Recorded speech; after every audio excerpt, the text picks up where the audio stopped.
மேல்மருவத்தூர் அருகே விபத்தில் உயிரிழந்த பெண் காவலர் நித்யாவின் உடல் 24 துப்பாக்கி குண்டுகள் முழங்க போலீஸ் மரியாதையுடன் வேடசந்தூரில் எரியூட்டப்பட்டது.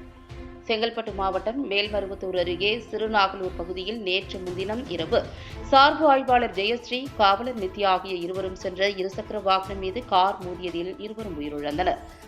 இருவரின் உடல்களும் செங்கல்பட்டு அரசு மருத்துவக் கல்லூரி மருத்துவமனையில் உடற்கூறு ஆய்வு முடிக்கப்பட்டு அவர்களின் உறவினர்களிடம் ஒப்படைக்கப்பட்டது. சார்பு ஆய்வாளர் ஜெயஸ்ரீயின் உடல் அவரது சொந்த ஊரான மதுரை மாவட்டம் ஆணையூர் பகுதிக்கும், பெண் காவலர் நித்யாவின் உடல் திண்டுக்கல் மாவட்டம் வேடசந்தூர் அருகே உள்ள கொசவப்பட்டிக்கும் நேற்று இரவு ஆம்புலன்ஸ் மூலமாக எடுத்துச் செல்லப்பட்டது. இன்று காலை 10 மணி அளவில் கொசவப்பட்டியில் உள்ள மயானத்தில் பெண் காவலர் நித்யா உடலுக்கு 24 துப்பாக்கி குண்டுகள் முழங்க போலீஸ் மரியாதை செலுத்தப்பட்டது. அதனைத் தொடர்ந்து நித்யாவின் உடல் எரியூட்டப்பட்டது. இதில் ஊர் மக்கள் ஏராளமானோர் கலந்து கொண்டு கண்ணீர் மல்க இறுதி அஞ்சலி செலுத்தினர்.